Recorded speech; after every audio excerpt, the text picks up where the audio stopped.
పరమశివుణ్ణి మనుష్య జాతి అంతా కూడా ఆశ్రయించింది ఒకానొక నాడు. ఆయన్ని ఆశ్రయించి ఒక మాట అడిగారు. అసలు తరించుట అన్న మాట ఎవరికి అన్వయం అవుతుంది? ఒక్క మనుష్యునికే అన్వయం అవుతుంది.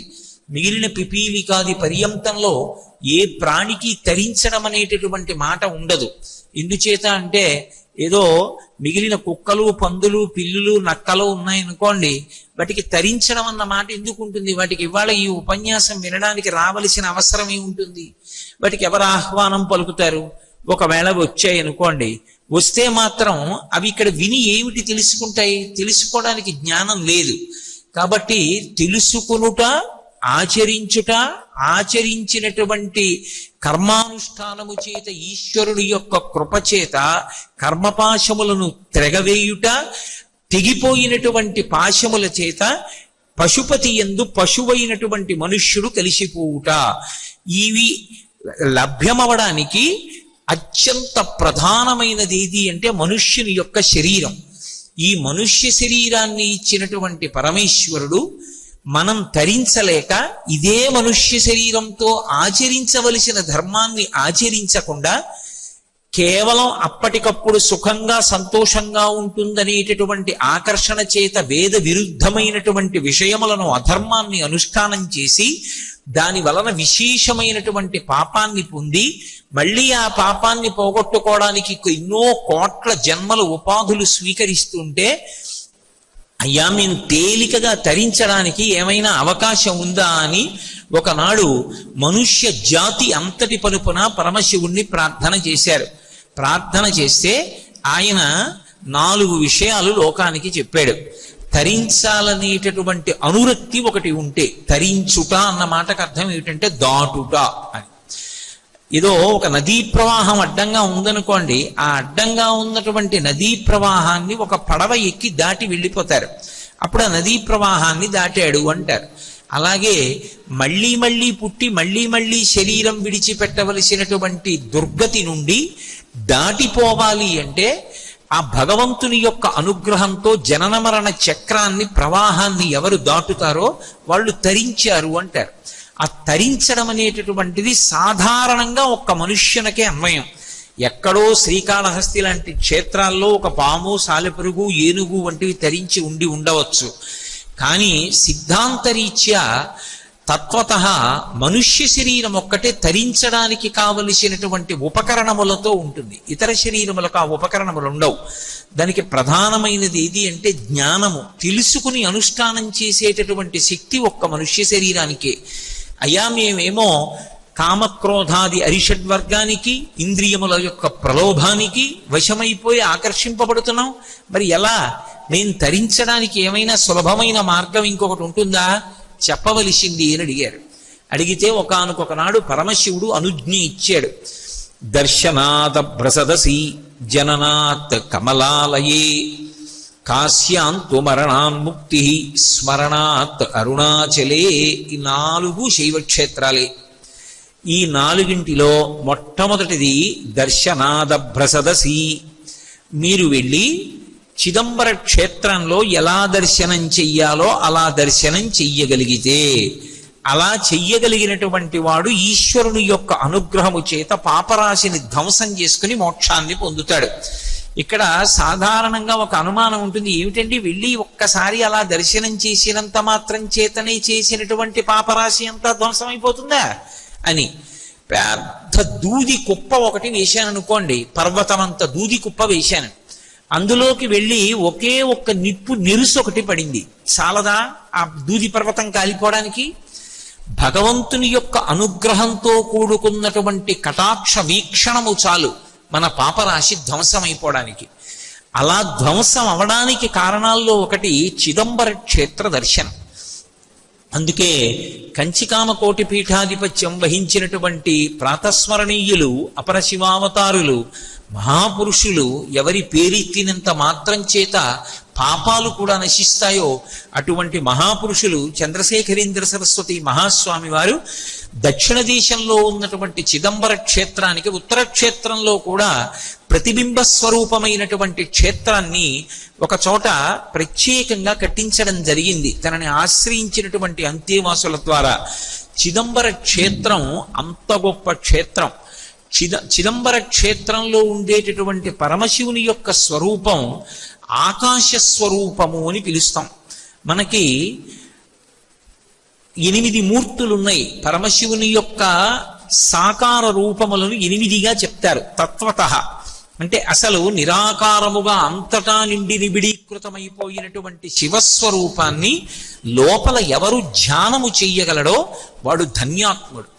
అభిషేకం చెయ్యడం గొప్ప కాదు. అభిషేకం చెయ్యడానికి ముందు శివలింగము యొక్క స్వరూపాన్ని ధ్యానం చేసిన వాడెవరో, ఎలా చెయ్యాలో తెలుసుకుని ధ్యానం చేసిన వాడెవరో వాడికి కేవలము ఆ ధ్యానము చేత సమస్తమైన కోర్కెలు తీరిపోతాయి.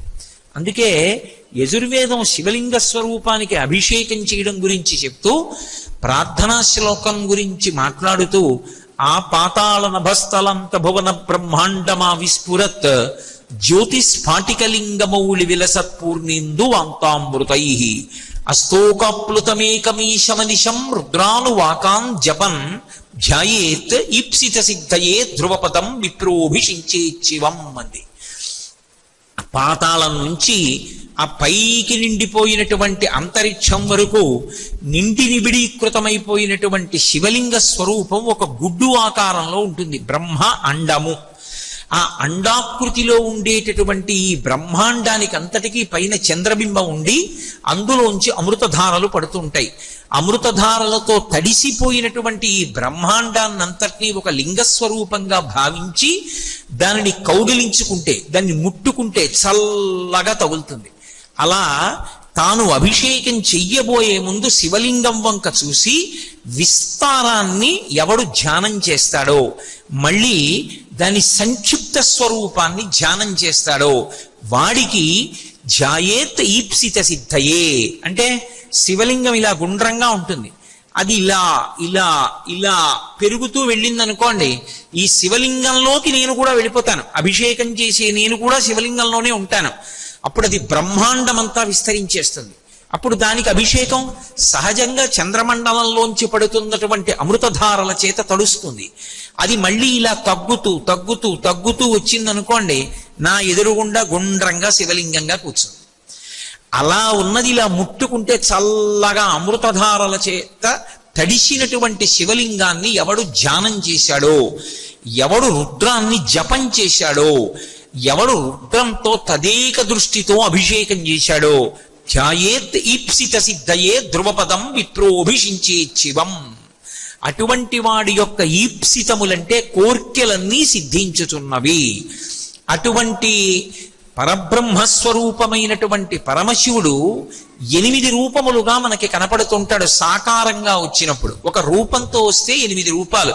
అదే శంకరాచార్యుల వారు దక్షిణామూర్తి స్తోత్రం చేస్తూ భూరంభంశనలో నిలోంబర మహార్నాథో హిమాంసు పుమాన్ ఇత్యాభాతి చరాచరాత్మకమిదం యస్యైవ మూర్త్యస్తకం నాణ్యత్కించన విద్యతే విమృశతాం యస్మాత్ పరస్మాత్ విభో తస్మై శ్రీగురుమూర్తయే నమయిదం శ్రీదక్షిణామూర్తయే అంటారు. పంచభూతములు, సూర్యచంద్రులు, జీవుడు, ఈ 8 పరమశివుని యొక్క స్వరూపాలు, అష్టమూర్తి స్వరూపం అంటారు. అందుకే కాంచీపురంలో పృథివీలింగం, ఈ పృథివీ అంతా కూడా శివస్వరూపమే. అందుకే మట్టిని నిష్కారణంగా తన్నడం, కొట్టడం కూడా మహాపాపమే. అందుకే మృత్తికాత్ హరణే పాపం అని మృత్తికా సూక్తంలో, పృథివీ సూక్తంలో మట్టిని నేను ఎప్పుడైనా నిష్కారణంగా కొట్టిన పాపము ఉపశమించుగాక అని శుభకార్యం చేస్తే అంకురారోపణం చేసే ముందు మృత్తిక మీద మంత్రం చెప్పి అప్పుడు పాలు పోసి అందులో నవధాన్యాలు వేసి అందులోంచి అంకురములు పైకొచ్చేటట్టుగా చేస్తారు. కాబట్టి ఈ పృథివీ అంతా కూడా శివస్వరూపమే. దానికి ప్రాతినిధి కాంచీపురంలో ఉన్నటువంటి పృథివీలింగం. నీరంతా కూడా శివస్వరూపమే. నీరు లేకపోతే జీవితం ఎక్కడుంది? సంజీవనం సమస్తస్య జగత సలిలాత్మిక భవ ఇత్యుచ్యతే తిర్భవస్య పరమాత్మనః అంటాడు లింగ పురాణంలో వ్యాస భగవానుడు. భవ అన్న పేరుతో జలములకు అధిష్టాన దేవతగా ఉంటాడు పరమేశ్వరుడు. ఆ నీరు లేకపోతే బ్రతుకు లేదు, ధర్మము లేదు, రెండూ లేవు. నీరు లేకపోతే ఇహము ఉండదు, పరము ఉండదు. నీరు లేదు, స్నానం లేదు. పోని విభూతి స్నానం చేశావు, సంధ్యావందనం చేయాలి, ఆచమనం దేంతో చేస్తావు, అర్ఘ్యప్రదానం చెయ్యాలి, దేంతో చేస్తావు?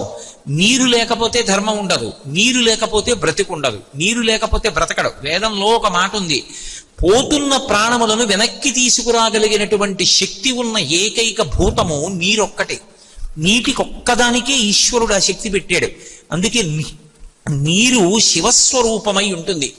స్పృహ తప్పి పడిపోయాడు అనుకోండి, స్పృహ తప్పి పడిపోయినటువంటి వ్యక్తికి మళ్ళీ స్పృహ రావాలంటే నీళ్లు తీసుకొచ్చి ముఖం మీద చిలకరిస్తారు, కాసిన మంచి నీళ్లు పడతారు, అంతేగాని అన్నం బెటర్. ముందు నీళ్లు తాగి ముఖం మీద నీళ్లు చిలకరిస్తే చాలు, ఉద్గతమై పైకి లేచిన ప్రాణములు మళ్ళీ యథాస్థానములకు నిలబడతాయి.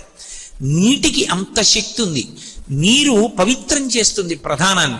ఏ పదార్థాన్నైనా సరే, పూజకి పువ్వులు తెచ్చి అక్కడ పెట్టారనుకోండి, ఏమో అంతకు ముందు ఆ పువ్వు కోసినప్పుడు ఏ గొంగళి పురుగో పాకుతుంటే ఎవరో దాన్ని ఇలా దులిప పువ్వు తెచ్చి ఉండవచ్చు. kasi నీళ్లు జల్లుతాం అమంత్రకం, దానికి ఏం మంత్రం ఉండదు. నీళ్లు చల్లినంత మాత్రం చేత అమృతమస్తు అమృతోపస్తరణమసి అవి అమృత సమానములవుతాయి. ఈశ్వరుని యొక్క నివేదనకి పూజకి అర్హములవుతాయి. అందుకే పూజయందు అమంత్రకంగా చేసేటటువంటి ఉపచారం పదార్థముల మీద నీటిని చల్లడం. ఆ నీరు చల్లకపోతే అవి పూజకి యోగ్యములు కావు. నీటికి అంత శక్తి ఉంది. ఈ నీరంతా కూడా శివస్వరూపం. అట్లా నీరంతా శివస్వరూపం అయితే దానికి పూజ చెయ్యాలనుకుంటే జంబుకేశ్వరంలో జలలింగం, అందుకే నీటి నుంచి నీటి ధారలు ఊరుతూ ఉంటాయి. అరుణాచలంలో అగ్నిలింగం. సరే, అరుణాచలం గురించి నేను ప్రస్తావించవలసి ఉంటుంది. అగ్నిహోత్రమే అరుణాచలంలో ఉన్నటువంటి లింగస్వరూపమైంది. అందుకని అక్కడ ఉన్న శివలింగాన్ని ఆరాధన చేస్తే అగ్నిని ఆరాధన చేసినట్లు. కాబట్టి అరుణాచలంలో అగ్నిలింగం. ఇక శ్రీకాళహస్తిలో వాయులింగం. నమస్తే వాయు త్వమేవ ప్రత్యక్షం బ్రహ్మాసి అని. వాయువుకి ఒక లక్షణం ఉంటుంది. వాయువే సుఖము. సుఖము అన్న మాటకి పర్యాయ పదం ఏదంటే వాయువు. వాయువు లేదనుకోండి దుఃఖమే. అసలు వాయువు లేకపోతే ఇక మిగిలినవి ఏవి ఉన్నా కూడా అసలు సంతోషంగా ఉండడు. అందుకే వాల్మీకి మహర్షి శ్రీరామాయణ ఉత్తరకాండలో ఒక మాట అంటారు, వాయు ప్రాణ సుఖం వాయు వాయు సర్వమిదం జగత్ వాయునాసం పరిత్యక్తం న సుఖం విందతి జగత్ అంటారు. వాయు ప్రాణ, వాయువే ప్రాణము. వాయువు లోపలికెళ్ళి పైకొస్తోంది కాబట్టి సంతోషంగా ఉంటాడు. అదే ఎంత ఆస్తి ఉండనివ్వండి, ఊపిరి సరిగ్గా అందట్లేదు అనుకోండి, ఆయాసం వస్తోంది అనుకోండి, ఎగూపిరి, వాడికి ఎంత ఐశ్వర్యం ఉండనివ్వండి, ఎంత బంధుగణం ఉండనివ్వండి, ఎంతమంది పిల్లలు ఉండనివ్వండి, ఎంత చదువుకున్నవాడవనివ్వండి, ఏమిటి సంతోషం ఉంటుంది? ఎగూపిరి వచ్చి చెమటలు పడుతున్న వాడికి దిగూపిరి వచ్చింది, ఏమి సంతోషం ఉంటుంది? గాలి లేదు, ఏమి సుఖంగా ఉంటుంది? ఎన్నిటి మధ్య కూర్చున్నా గాలి ఆటలేదనుకోండి, ఏమిటి సంతోషంగా ఉంటుంది? వీడు ఇంకో అరగంట చెప్తాడని కదా నాకు 2 పెట్టారు. గాలి తగిలితే సుఖంగా ఉంటుంది. వాయు ప్రాణ సుఖం వాయు వాయు సర్వమిదం జగత్. అసలు వాయువే సమస్త జగత్. వాయువు ఆగిపోయింది అనుకోండి, ఇక లోకం ఉండదు. ఎందుకు ఉండదు అంటే మనం ఉండడం ప్రధానం కాదు, ధర్మం ఉండడం ప్రధానం. ధర్మము లేకుండా మనం ఉన్నా కూడా అది శవస్వరూపమే, అది అశౌచంతో ఉన్నట్లు, దానికి ఏం ఉపయోగం ఉండదు. ధార్మికంగా ఉండడం, ధార్మికంగా లేకుండా ఉండడం, ఉండి లేకుండడం. చెయ్యవలసిన సంధ్యావందనం చెయ్యలేదనుకోండి, వాడు ఉన్నాడు కానీ వాడు అశౌచంతో ఉన్నవాడితో సమానం. సంధ్యావందనం చేసి ఉన్నాడు, శౌచంతో ఉన్నాడు, ఇప్పుడు వాడు ఉన్నవాడితో సమానం. వాడు ఏదైనా చేయడానికి పనికొస్తాడు. ఇప్పుడు వాడు సంధ్యావందనం చేయలేదు, వాడు ఎదుగో పనికిరాడు. అందుకే సంధ్యావందనం చేయాలంటే ఏమి ఉండాలి? చెయ్యి కదవాలి. ఆచమనం చేయాలంటే వేళ్ళు ముడవాలి, అర్ఘ్యం ఇవ్వాలి, చేతులు నడవాలి. నడవాలంటే ఎందుకు నడుస్తాయి? లోపల వాయువు తిరగాలి. ఊపిరి పీల్చడం కాదు, పీల్చిన తరువాత 10 విడిపోతుంది వాయువు. ప్రాణ అపాన వ్యాన బుధాన సమాన నాగ కూర్మ కృకర ధనంజయ దేవదత్తములని 10 రూపాల్లో విడిపోతుంది. విడిపోయి శరీర నిర్వహణ చేస్తాడు. చేసినప్పుడు లోపల తిరుగుతుంది వాయువు. అందుకే వాల్మీకి మహర్షి రామాయణంలో ఒక మాట అంటారు, వాయువు గురించి మాట్లాడుతూ, అశరీర శరీరేషు వాయు చలతి పాలయన్ అంటారు. వాయువుకి శరీరం ఉండదు. వాయువుని ఎలా ఉంటాడో చూపించండి అన్నారు అనుకోండి, ఉండదు. అందుకే కన్నడ దేశంలో ముఖ్య ప్రాణుడు అని పిలుస్తారు. వాయువు అందరూ ముఖ్య ప్రాణుడు అంటారు. వాయువుకి రూపంతో చూపించండి అంటే చూపించడం కుదరదు. కానీ ఆయనకు ఒక శరీరం లేకపోయినా అన్ని శరీరాల్లోకి ఆయన పెడతాడు, వెళ్ళి పరిపాలన చేస్తాడు. ఆయన లోపలికి వెళ్ళి పైకి వస్తున్నాడు కాబట్టి నేను మాట్లాడుతున్నాను. ఊపిరి తీస్తూ మాట్లాడండి అన్నారనుకోండి, మాట్లాడలేరు. ఎందుకంటే అసలు ధారకము పోషకము వాయువు. అది లోపలికి ఎడితే నిలబడుతుంది, శరీరం పనికొస్తుంది. అది లోపలికి వెళ్ళలేదు అనుకోండి, పనికిరాదు. ఇక అది లోపలికి వెడుతున్నప్పుడు ఏ ప్రతిబంధకాన్ని అది అంగీకరించదు. తీస్తూ మాట్లాడండి కోటేశ్వరరావు అన్నారనుకోండి, నేను కాదు, ఎవరూ మాట్లాడలేరు. తీస్తే మాట్లాడగలను, తీసిన వాయువుని వాక్కుగా మార్చగలను. అంటే నాలో ఉన్న భావములు వాక్కులుగా మారాలంటే లోపల వాయువు కుంభనం అవ్వాలి. అది మళ్ళీ వ్యయమైతే వాక్కు అవుతుంది. అంటే ఒకరి వలన ఒకరికి ప్రబోధం జరగాలి అంటే అసలు ఏది ఉండాలి? వాయువు ఉండాలి.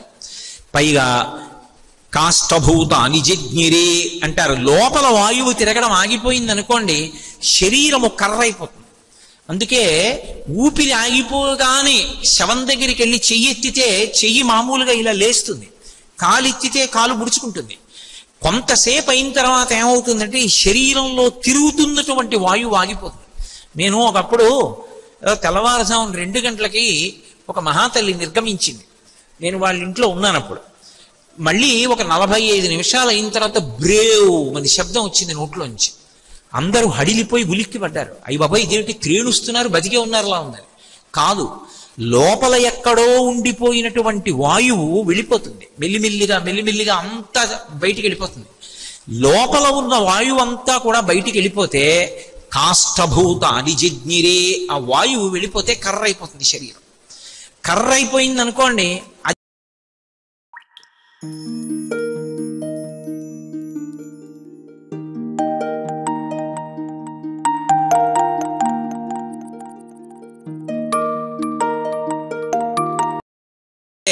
ఇన్నాళ్ళు అగ్నికార్యం చేశాడు, ఆ చేత్తో తిరిగింది కాబట్టి ఇప్పుడు ఆ చెయ్యి తిరగదిక. తిరగని చేతులు కాబట్టి ఇక అది ఉండి ప్రయోజనం లేదు. దాన్నే హవిస్సుగా కొడుకు అగ్నిహోత్రంలో వేసేస్తాడు. అగ్నిహోత్రుడా, మా తండ్రి గారి శరీరాన్ని హవిస్సుగా తీసుకెళ్ళిపోమంటాడు. అంటే అసలు సమస్తమునకు కారణమేది? వాయువే. ఆ వాయువు అందనటువంటి వాడికి తెలుస్తుంది ఆ బాధ ఏమిటో. ఇంటెన్సివ్ కేర్ యూనిట్లో ఉన్నవాడికి వెంటిలేటర్ పెడితే కొనుక్కు తెచ్చుకున్నటువంటి జీవితం అంటారు. బారోడ్ లైఫ్ మీద ఉన్నారండి ఆయన అంటారు. అంటే ఆయన ఉన్నవాడు కాదు, తెచ్చి ఆక్సిజన్ అందిస్తున్నారు కాబట్టి ఉంది అని అనిపిస్తున్నారు. అది తీసేస్తే వెళ్ళిపోయాడు. కాబట్టి వాయువే సమస్తము. అటువంటి వాయువు పరమశివుడు. ఆయన్ని ఒక రూపంతో చూడాలి ఆ వాయువునంతటిని అని మనం అనుకున్నాం అనుకోండి, అదే శ్రీకాళహస్తిలో వాయులింగం అయి ఉంటుంది. అందుకే గుడి తలుపులన్నీ వేసేసినా కూడా ఎదురుగుండా ఉండేటటువంటి వేలాడుతున్న ప్రమిదలోని ఒక్క దీపం మాత్రం ఎప్పుడూ ఇలా కదులుతుంది, కదలకుండా మాత్రం అది ఉండదు. అది వాయులింగం. కాబట్టి ఆ కాంచీపురంలో పృథివీలింగం, జంబుకేశ్వరంలో జలలింగం, అరుణాచలంలో అగ్నిలింగం, ఆ తర్వాత శ్రీకాళహస్తిలో వాయులింగం, కోణార్కలో సూర్యలింగం. సూర్యుడు శివస్వరూపం. శంకర భగవత్పాదులు ప్రశ్నోత్తర రత్నమాలిక చేస్తూ అంటారు, శివుడు ఎవరు అంటే సూర్యుడే. సూర్యుడే శివుడు. అందుకే మంగళప్రదుడు. ఆయన వచ్చాడంటే కాంతి వస్తుంది. ఆయన వచ్చాడంటే మనలో ఉండేటటువంటి ఇడ, పింగళ అని నాడులు ఉంటాయి, సుషుమ్న అని. సుషుమ్న నాడి తెల్లవారుజామున ప్రేరకత్వాన్ని పొందుతుంది సూర్యకిరణం పడినప్పుడు. దానికి అదొక ప్రత్యేకమైనటువంటి లక్షణం. ఒక్కొక్క మాసంలో ఒక్కొక్క కిరణం ఒక్కొక్క పేరుతో పిలువబడుతుంది. అందుకే ద్వాదశాదిత్యులయ్యారు. 12 నెలలకి 12 పేర్లతో అధిదేవత అయి ఉంటాడు. ఆ కిరణం వచ్చి పడిందనుకోండి, శరీరంలో ఉన్నటువంటి ఆ మత్తు, ఆ లోపల ఉన్నటువంటి తమోగుణం అంత ఒక్కసారి విరిగిపోతే తుమ్ము వస్తుంది. తుమ్ము రూపంలో శరీరాన్ని పట్టుకున్న జడత్వం వదులుతుంది. అలా వదలగొట్టగలిగినది ఏదంటే సూర్యకిరణం. అందుకే తెల్లవారుజామున చూడండి, సూర్యుని వంకి ఇలా చూస్తే తుమ్ము వస్తుంది. సుషుమ్నా నాడిని ప్రేరేపిస్తాడు ఆయన. శివస్వరూపంగా సూర్యుడు ఆకాశంలో ప్రకాశిస్తూ ఉంటాడు. అందుకే కోణార్కలో ఆ సూర్యుణ్ణి కన్నెత్తి చూడలేము, దగ్గరికి వెళ్ళి ముట్టుకోలేము, ఓ పువ్వు ఆయనకి వెయ్యలేము. ప్రదీపజ్వాలాభిర్దివసకర నీరాజన విధి అంటారు శంకరాచార్యులు వారు సౌందర్యలహరిలో. సూర్య భగవానుడికి హారతిస్తే ఆ హారతి తేజస్సు ఏం కనపడుతుంది? ఈ వెలుగులో ఆయన్ని చూడాలంటే ఆయన వెలుగు కొంత తగ్గితే బాగా కనపడతాడు. అంతేగాని చిన్న హారతిలో ఆయన్ని చూస్తే ఏం కనపడుతుంది? కానీ చూడాలని తాపత్రయం ఉంటే ఆ సూర్యుడే శివలింగ స్వరూపమై కోణార్కలో ఉంటాడు. చంద్రుడు ఓషధులను ప్రేరేపిస్తాడు. ఓషధి అంటే శరీరానికి వచ్చినటువంటి అనారోగ్యాన్ని తగ్గించేది అని మీరు అనుకోకూడదు. వేదంలో ఓషధి అన్న మాట దేనికి అన్వయం అవుతుందంటే, భూమిలో దున్నినప్పుడల్లా విత్తనం పెడితే మళ్ళీ ఒక విత్తనం పెడితే దోసిడు విత్తనాలను ఇచ్చి కడుపు నింపుకోవడానికి మళ్ళీ భూమిలో వేయడానికి పనికొచ్చేటటువంటి రూపం ఏదుందో దాన్ని ఓషధులని పిలుస్తారు. బియ్యం, గోధుమలు ఇలాంటివన్నీ ఓషధులు. ఈ ఓషధులన్నీ ఎందుకు పెరుగుతాయంటే చంద్రకిరణముల యొక్క శక్తి నదులలోకి పెడుతుంది. ఆ నదులలో ఉండేటటువంటి నీరు భూమి మీదకి వస్తుంది.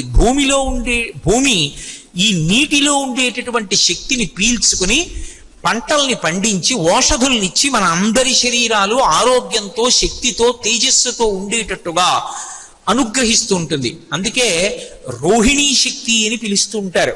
శరీరంలోకి తేజస్సును నింపుతుంది రోహిణి.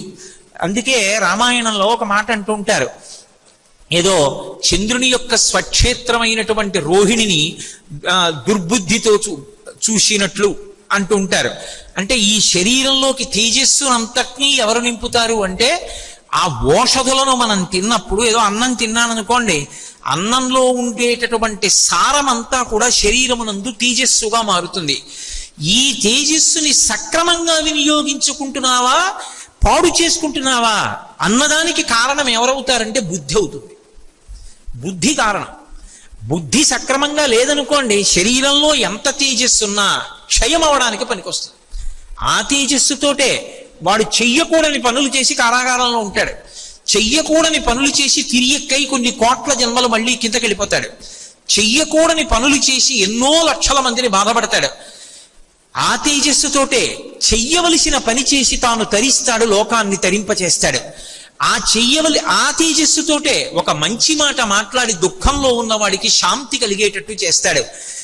నీకు పరమేశ్వరుడిచ్చినటువంటి ఓషధుల యొక్క శక్తిని మంచికి ఉపయోగించాలా, చెడుకి ఉపయోగించాలా, మంచికి ఉపయోగించి బాగుపడాలా, చెడుకు ఉపయోగించి పాడైపోవాలా అంటే ఈ రెండిటికి మధ్య ఉండేటటువంటిది బుద్ధి. ఆ బుద్ధి ప్రచోదనము మళ్ళీ దేని వల్ల జరుగుతుంది అంటే ఈశ్వరుడు యొక్క కృప వలన మంచి వైపుకి తిరుగుతుంది. అందుకే ధియో యోన ప్రచోదయాత్ అని అడుగుతాం, మా బుద్ధులు ప్రేరేపింపబడుగాక. ఈ బుద్ధిని ప్రేరేపించే వాళ్ళు ఎవరంటే దేవతలు, పరమశివుడు. ఆయన ప్రేరేపిస్తాడు. ప్రేరేపిస్తే పుణ్యశీలి అవుతాడు. మంచి కార్యాలు, వేదం చెప్పినటువంటి పనులు చే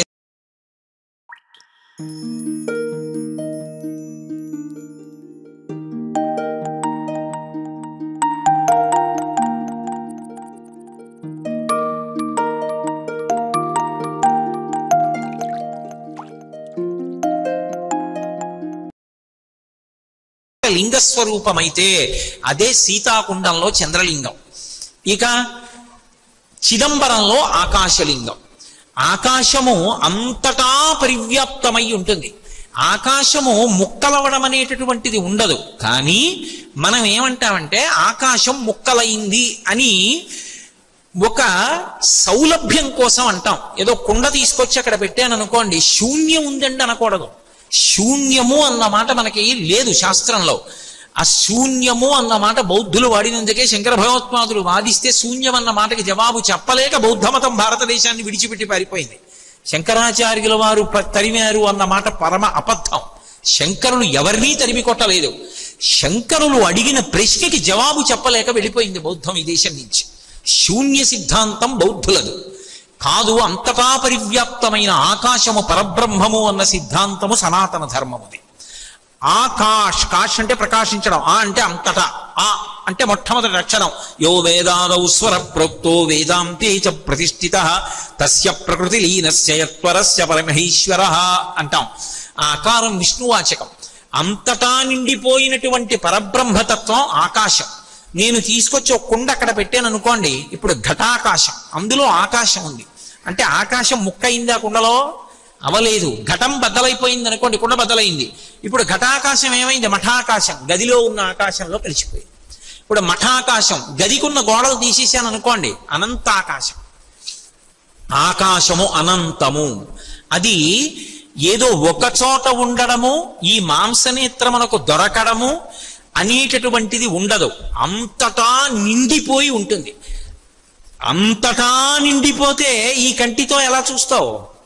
చూడడం కుదురుతుందా? చూడడం కుదరదు. అందుకే ప్రత్యేకించి కొన్ని కొన్ని శివాలయాలలో నీడరాని దీపాలు పెడతారు. నీడ ఉండదు దీపం పెడితే నీడ పడుతుంది. నీడపడని దీపాలతో అలంకారం చేస్తారు. అంటే పరమశక్తివంతమైన క్షేత్రాలని గుర్తు. తిరువారూరులో చేస్తారు అలా. తిరువారూరు క్షేత్రానికి ఉన్న గొప్పతనం ఏమిటంటే నల్లటి గంధం పుయ్యడం, నీడలేని దీపం పెట్టడం, వసంత మాసంలో కళ్యాణం చేసి అనేకమైనటువంటి వాహనాల మీద ఊరిరిగింపు చేయడం. 3 ప్రత్యేకతలు తిరువారూరికి. అటువంటి స్థితిలో అంతటా నిండిపోయినటువంటి పరమాత్మని ఈ కంటితో ఎలా చూస్తావు? ఎలా కుదురుతుంది? ఏదో ఒక రూపంలో పెట్టాననుకోండి, మనసు పట్టుకుంటుంది. ఆ మనసు పట్టుకున్న తర్వాత ధ్యానం చెయ్యగా చెయ్యగా చెయ్యగా చెయ్యగా ధ్యానం చేసి పట్టుకుందాం అనుకున్న మనసు కూడా దానిలోనే కరిగిపోతుంది. అది అసలు ధ్యానానికి పరాకాష్ఠ. మీకు నేను బాగా అర్థమయ్యేట్టు చెప్పాలంటే, ఓ ఉప్పు బొమ్మ ఒకటి సముద్రం యొక్క లోతు తెలుసుకుందామని సముద్రంలోకి ప్రయాణం మొదలుపెట్టి సముద్రంలోకి వెడుతోంది ఉప్పు బొమ్మ. అది సముద్రపు అంచు చేరుకునే లోపల, అడుగు చేరే లోపల ఈ ఉప్పు బొమ్మ ఏమవుతుంది? సముద్రంలో కరిగిపోయి. అలా ధ్యానమునందు 3 ఉంటాయి. ఏది ధ్యానము చేస్తున్నారో అది, ధ్యానము చేస్తున్నటువంటి వాడు, ధ్యానము 3. ఈ ధ్యానమునందు మనసు అలా నిలబడిపోగా ధ్యానము చేస్తున్న మనసు, ఆ మనసుతో ఉన్న జీవుడు ధ్యానము చేయబడుతున్న వస్తువునందు లయమైపోతారు. అప్పుడు ఒక్కటే ఉంటుంది, అది అద్వితీయం, రెండవది లేదు. అద్వైతం అనుభూతి. ఆ ఒక్కటిగా నువ్వు అనుభవంలో నిలబడడం. అప్పుడు ఇక రెండో వస్తువు లేదు. అప్పుడు ఆ ఒక్కటే ఉన్నది. అది ఆకాశం అనుభవములోకి వస్తుంది. అది అద్వైతముగా అంతటా నిండిపోయింది. ఇప్పుడు ఇక్కడ కూర్చుని నేను మాట చేత చెప్పగలను అంతటా ఉన్నాడు అని. కానీ అంతటా ఉన్నవాడిగా నేను చూడగలనా? నెయ్యి ఎక్కడుంది అని అడిగాను అనుకోండి, పాలలో ఉన్నది. ఏది చూపించు? కనబడదు. కానీ ఆ పాలనే కాచి తోడు పెట్టి కొంతసేపు కదపకుండా ఉంచి, పెరుగైన తర్వాత కవ్వందింపి తాడు కట్టి చిలికి, ఆ చిలికినప్పుడు వచ్చినటువంటి వెన్నపూస పైకి తీసి పాత్రలో పెట్టి సన్నని అగ్ని మీద దాన్ని బాగా తప్తం చేస్తే అందులోంచి నెయ్యి వస్తుంది. ఇప్పుడు నెయ్యి ఎక్కడుంది? పాలలోంచే వచ్చింది. పాలలో ఉన్న నెయ్యి కంటికి కనపడుతుందా? కనపడదు. ఒకసారి నెయ్యి వచ్చిన తర్వాత పాలలో కలుస్తుందా? కలవదు. అలా విశ్వమునందు విశ్వనాథుడున్నాడు. విశ్వనాథుడే విశ్వముగా ఉన్నాడు. విశ్వనాథుడే, కానీ విశ్వముగా కనపడడం మాయ. అందుకే అసలు నిజానికి విష్ణు సహస్రనామ స్తోత్రంలో 1000 నామాలు లేవు, ఒక నామమే విశ్వం. అదొకటే నామం. మిగిలిన 999 నామాలు కావు. విశ్వం అన్న నామానికి వ్యాఖ్యానాలు యథార్థానికి. అందుకే శుకబ్రహ్మ మహాభాగవతం ప్రారంభం చేస్తూ హరిమయము విశ్వమంతయు, హరి విశ్వమయుండు, హరిమయము కాని ద్రవ్యము పరమాణువు లేదు వంశ పావన వింటే అన్నాడు. విష్ణువే విశ్వము, విశ్వమే విష్ణువు.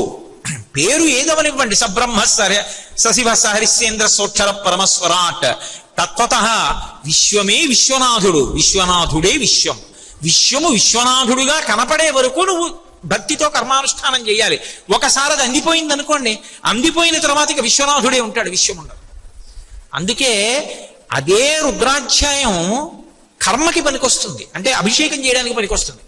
అదే రుద్రం జపం చేయడానికి పనికొస్తుంది. అదే రుద్రం పూజకు పనికొస్తుంది, నమః పెడితే. అదే రుద్రం జ్ఞానానికి పనికొస్తుంది పండిపోయాడంటే గుర్తేమిటంటే రుద్రమంత్రాలన్నీ ఆయనలోకి ఆవాహన అయిపోతాయి. ఎలా అయిపోతాయి అంటే, నేను మీకు ఒక ఉదాహరణ చెప్పాలంటే, నమచ్చోరాయచ శిష్ప్యాయచ ఫైన్యాయచ శిఖత్యాయచ ప్రవాహ్యాయచ అని ఉంటుంది. నమచ్చోరాయచ దొంగ రూపంలో ఉన్న శివ నమస్కారం.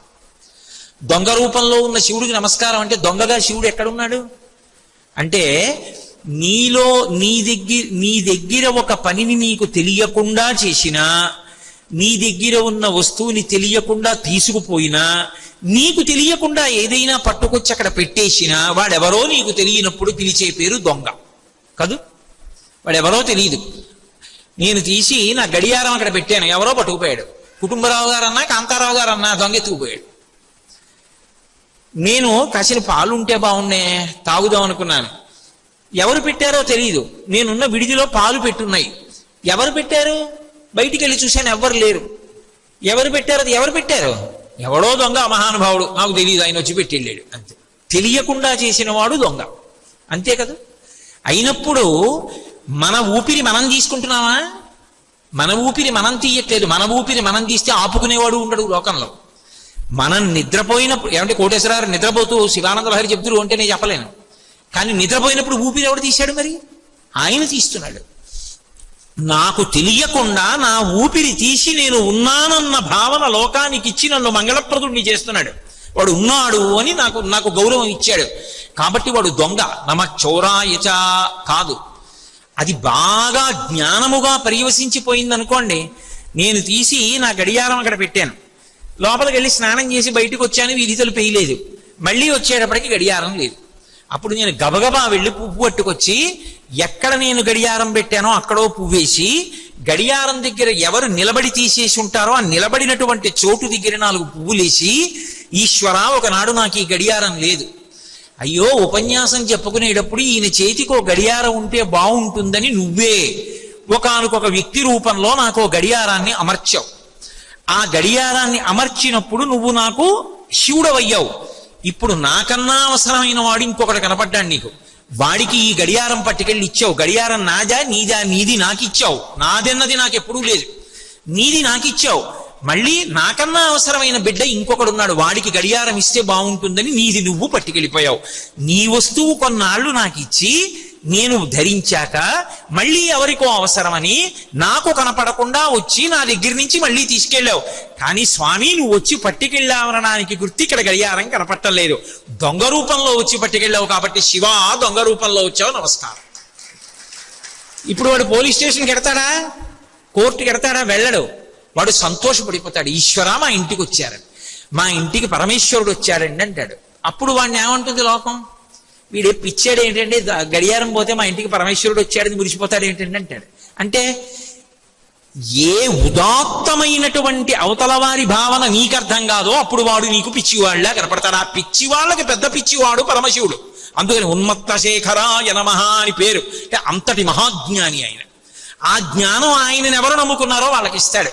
కాబట్టి ఇప్పుడు ఆయన కానిది, ఆయన లేనిది ఏదుంది? ఏమీ లేదు. అందుకు ఆయనకి స్థాణుహు అనొక పేరు. స్థాణుహు అంటే కదలకుండా దుంగలా ఉన్నాడని కాదు, కదలడానికి చోటు లేనివాడు. నేనున్నాను, అయ్యా మీరు ఇటు నుంచి ఇటు జరగండి అంటే జరుగుతాను. శివుణ్ణి జరగండి అన్నారు అనుకోండి, ఎక్కడ జరుగుతాడు ఆయన? ఆయనే అంతటా నిండిపోయాడు.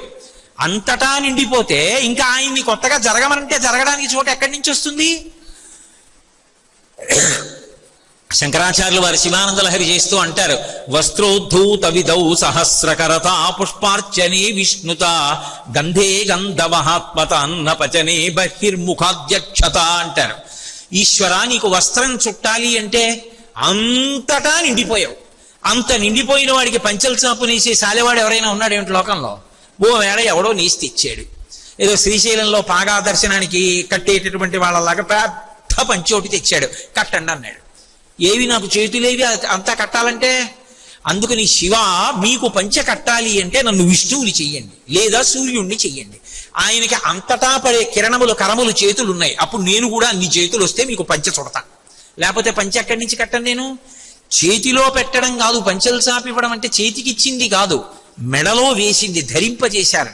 అందుకే పెద్దలు ఇస్తే మెడలో వేస్తారు. మెడలో వేశారు అంటే ధరింపజేశారు నూతన వస్త్రాన్ని. కాబట్టి వస్త్రోద్ధూత విధౌ సహస్రకరత పుష్పార్చనే విష్ణుత, నన్ను సూర్యుణ్ణి చెయ్యి, నీకు పంచల చాపు కడతాను. ఇప్పుడు అంతటా నిండిపోయినటువంటి వాణ్ణి మాంసనేత్రంతో ఎలా చూస్తారు? చూడడం కుదరదు. కానీ వాడు అంతటా ఉన్నాడన్న భావన రూఢమైందనుకోండి లోపల, అప్పుడు చిదంబరంలో దర్శనం. చిదంబరంలో దర్శనం ఎలా ఉంటుంది అంటే, ఓ గది గోడ ఉంటుంది, ఆ గోడ మీద మారేడు దళాల మాలలు వేసి ఉంటాయి, తెరేసి ఉంటుంది. అక్కడికి వెళ్ళి నిలబడితే ఓసారి తెర తీస్తారు, హారతి ఇస్తారు, తలుపేసేస్తారు, తెరేసేస్తారు. ఏదండి శివుడు ఏడేంటంటే అదే శివుడు. ఇంకా శివుణ్ణి మళ్ళీ కొత్తగా నేను తీసుకొచ్చి ఇదిగో శివుడు అన్నాను అనుకోండి, అనంతంగా ఉన్నవాడిని పరిమితం ఎలా చేయను? పరిమితం చేస్తే ఆయన మళ్ళీ అనంతుడు ఎలా అవుతాడు? అనంతుడిగా చూడాలంటే అదిగో అంతటా నిండిపోయిన వాడు కాబట్టి అదిగో అలా ఎదురుగుండా 4 మారేడు దళాలు వేశాం, అవి ఆయనకే వేశాం. అంటే ఇక్కడ నువ్వు ఆ భావన పొందాలి. అంతటా నిండిపోయి ఆయన ఉంటే ఏమిటి ఉపకారం? మనకి నిండిపోయి ఉన్నాడు మంచిదే, ఏమన్నా ఉపకారం ఉంది ఆయన వల్ల? ఉండడానికి ఉపకారం చేయడానికి చాలా తేడా ఉంది కదా. ఉండి ఏమిటి ప్రయోజనం అంటే ఉండి నిర్వహణ చేస్తున్నాడు ఆయన. ఆయనే సమస్తాన్ని నిర్వహిస్తున్నాడు. అందుకే అక్కడ 2 సభలు చెప్తారు, చిత్ సభ కనక సభ అని 2 సభలు. చిత్ అంటే ఇదే. అందుకే శంకరాచార్యులు వారు సౌందర్యలహరి చేస్తూ ఓ మాట అంటారు, ఖచ్చితపి చిదానందలహరి భజంతి త్వాం ధన్యాః ఖచ్చితపి చిదానందలహరి అంటారు. ఆ లోపల ఉండేటటువంటి చైతన్యం ఉన్నదే, ఆ చైతన్యాన్ని అనుభవంలోకి భావనా రూపంలోకి తెచ్చుకోగలిగిన వాడెవడో వాడు ధన్యుడు. అటువంటి చైతన్య స్వరూపమై అంతటా నిండిపోయినటువంటి పరమాత్మ ఆకాశలింగంగా ఎదురుగుండా మారేడు దళాల మాలలతో దర్శనమిస్తే వాడే సమస్త ప్రాణుల యందు ఉన్నాడు. ఉండి బ్రహ్మాండమునందుంటాడు, పిండాండమునందుంటాడు, అంతటా పరివ్యాప్తమవుతాడు. బ్రహ్మాండంలో ఆయనే, పిండాండంలో ఆయనే. ఈ రెండిటిలోనూ ఉండి నడుపుతూ ఉంటాడు. ఎంత చమత్కారంగా నడుపుతాడంటే, బయట గాలి ఉంటుంది, దీనికి గాలి కావాలి, ఇందులో బయట గాలిని ఇది పీల్చుకుంటుంది, ఇది విడిచిపెడుతుంది. విడిచిపెడితే మరి మాలిన్యం అయిందా లేదా? మరి ఈ గాలి ఎవరు పుచ్చుకుంటారు? బ్రహ్మాండం పుచ్చుకుంటుంది. దీనికి నీళ్లు కావాలి, దాహం వేసింది, బ్రహ్మాండంలో నీళ్లు పిండాండంలో పోస్తాం, పిండాండంలో నీళ్లు మిగిలిపోయి ఇది వదిలిపెట్టేయాలి, ఎవరు పుచ్చుకుంటారు? భార్య బిడ్డలు తల్లి తండ్రి ఎవరు పుచ్చుకోరు, మళ్ళీ బ్రహ్మాండం పుచ్చుకుంటుంది. దీంట్లో ఆకలి వేసింది, పదార్థం కావాలి, బ్రహ్మాండంలోంచి ఓ పండు తెచ్చి ఇందులో పడేస్తారు. దీంట్లో శేషం మిగిలిపోయింది, తెల్లవారిన తర్వాత ఎవరు పుచ్చుకుంటారు? బ్రహ్మాండం పుచ్చుకుంటుంది. అటు బ్రహ్మాండాన్ని ఇటు పిండాండాన్ని, బ్రహ్మాండంతో పిండాండాన్ని, పిండాండంతో బ్రహ్మాండాన్ని నడిపేదెవరు? శివుడు. అది నర్తనం అంటే, అది నటరాజస్వరూపము అన్న మాటకు అర్థం. అది సమన్వయం అవలేదనుకోండి, ఆ భూతం పడిపోయిందంటారు. బ్రహ్మాండంలో ఉన్న గాలి పిండాండం పుచ్చుకోలేదనుకోండి, పుచ్చుకుంది విడిచిపెట్టలేదు, విడిచిపెట్టింది పీల్చుకోలేదు, పడిపోయింది. ఇప్పుడు ఈ పడిపోయిన శరీరాన్ని ఎవరు పుచ్చుకోవాలి? బ్రహ్మాండమే పుచ్చుకుంటుంది. ఓ కుక్క చచ్చిపోయింది, బ్రహ్మాండంలో కలిసిపోవాలి. పిల్లి చచ్చిపోయింది, బ్రహ్మాండంలో కలిసిపోవాలి. మనిషి పోయాడు, బ్రహ్మాండంలో కలిసిపోవాలి. పిండాండములన్నీ బ్రహ్మాండంలో కలిసిపోవాలి, లేకపోతే భయంకరమైపోతుంది సమాజం. మనం చూడలేము. ఇక ఎక్కడ చూసినా శవాలు అలాగే ఉండిపోయి అనుకోండి, కళేబరాలు, ఎలా నడుస్తాం? కాలు తీసి కాలు వేయలేం. బ్రహ్మాండంగా మారుస్తాడు ఈశ్వరుడే. అందుకని బ్రహ్మాండ పిండాండ సమన్వయ శక్తిగా సృష్టికర్త, స్థితికర్త, ప్రళయకర్త అవుతాడు. 3 పేర్లుగా మారుతాడు. ఆ మారణం నటరాజ సభ, అది చిత్ సభ, కనక సభ అంటారు. ఒక మహారాజు ఆ సభకి బంగారు తాపడం చేశాడు, అది కనక సభ అయింది. అది అక్కడే పౌరాణికంగా అయితే అమ్మవారికి అయ్యవారికి పోటీ వచ్చింది. మన ఇద్దరిలో నాట్యంలో ఎవరు గొప్ప? ఎందుకంటే శక్తి కదూ అమ్మవారు. శక్తి అంటే కదిలితేనే ప్రయోజనం, కదలకపోతే శక్తికి ప్రయోజనం ఉండదు. ఆయనకి చాలా తెలుసండి, ఏమీ చెప్పడం, ఏమిటి ఉపయోగం? ఆవిడికి బ్రహ్మాండమైన పాటలు వచ్చండి, ఒక్కటి పాడదు, ఏమిటి ఉపయోగం? ఆయనకి చాలా ఓపిక ఉందండి, ఏ గుడికి ప్రదక్షిణం చేయడం, ఏమిటి ఉపయోగం? శక్తికి కదలిక లేకపోతే ఉపయోగం లేదు, శివుడు కదిలితే ఉపయోగం లేదు. శివుడు అంటే తనలో తాను రమించడం. కదలికలన్నీ చివరికి ఎక్కడికి వెళ్ళాలి? కదలిక లేని స్థితికి వెళ్ళాలి. పూజ చేసావు, బతికున్ననాళ్ళు పూజే. పూజ చేస్తూ చేస్తూ భగవంతుని యొక్క పాదముల మీద పువ్వు వేస్తుండగా భగవంతుని యొక్క పాదము మనసులో కనపడితే కన్నులు మూతలు పడిపోయి ఆనందధారలు కన్నుల వెంట కారిపోతూ అలా కదలకుండా ఉండిపోయి లోపల ఏనాడు భగవత్పాదాన్ని దర్శనం చేశావో ఆనాడు నీ జీవితం ధన్యమైంది. అంటే కదలికలన్నీ కదలికలు లేని స్థితికి వెళ్ళిపోతే శివుడు, మళ్ళీ కదలికలు వస్తే అమ్మవారు. తరంగాలన్నీ ఆగిపోయి అనుకోండి చెరువులో, శివుడు. ఓ పైనుంచి చెట్టు మించి ఓ పండు కింద పడి తరంగాలు వచ్చాయి అనుకోండి, మళ్ళీ అమ్మవారు. అమ్మవారు అయ్యవారిలో ఉంటారు, తరంగాలు చెరువును వదిలిపెట్టి బయట ఉండవు. తరంగాలు శివుణ్ణి ఆశ్రయిస్తాయి. శివశక్త్యాయుక్తో యది భవతి శక్తి ప్రభవితుం నచేదేవం దేవో నఖల కుశల స్పందితుమపి అతస్త్వామారాధ్యాం హరిహర విరించాదిభిరపి ప్రణంతుం స్తోతుం వా కథమకృత పుణ్య ప్రభవతి. కారు యొక్క హార్స్ పవర్ వేరుగా ఉంటాయా? ఉండవు, రెండు ఒకటే. నేను నా ఉపన్యాస శక్తి వేరుగా ఉంటామా? ఒకదాన్నొకటి ఆశ్రయిస్తాయి. అలా శివశక్తులు సమాగమ స్వరూపములై ప్రకృతి పురుషులై ఉంటారు. కదలడం ధర్మం, కదలిక లేనితనం శివస్వరూపం. అందుకే చిట్ట చివరి స్థాయిలో కదిలిపోతే వాడు శివుడు కాలేడు. అందుకే అమ్మవారు ఏం చేస్తుంది అంటే శివశక్తైక్య రూపిణి లలితాంబిక, ధర్మాన్ని పట్టుకుని కదలగా కదలికల అవసరం లేని శివస్వరూపంగా మార్చేస్తుంది. తెరెత్తేసి మాయా అన్న అవనిక తీసి కలిపేస్తుంది. ఈ నిర్వహణ కొరకు నటరాజు అవుతాడు ఆయన.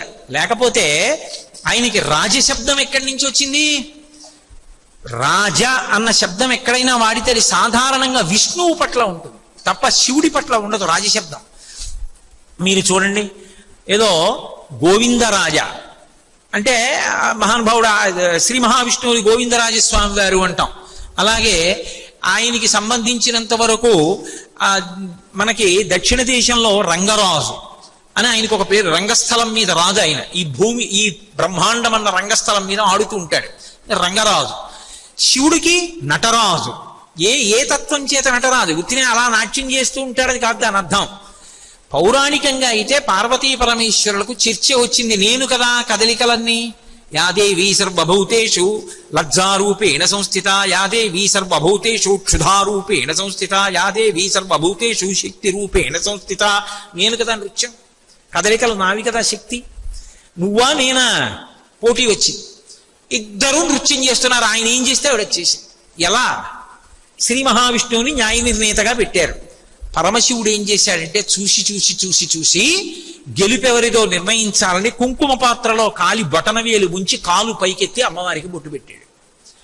ఆడది సభాముఖంగా చెప్పవలసిన అవసరం లేదు, అలా కాలు పైకెత్తే తత్వం ఉండదు, అలా ఎత్తకూడదు. కాబట్టి అమ్మవారు ఓటమిని అంగీకరించి శివుణ్ణి నృత్యానికి అధిపతిని చేసింది, నటరాజు అయ్యాడు. అంటే యథార్థమునకు మనలో ఉన్నటువంటి సమస్త కదలికలకు అధినాయకుడు ఆయన అయ్యాడు.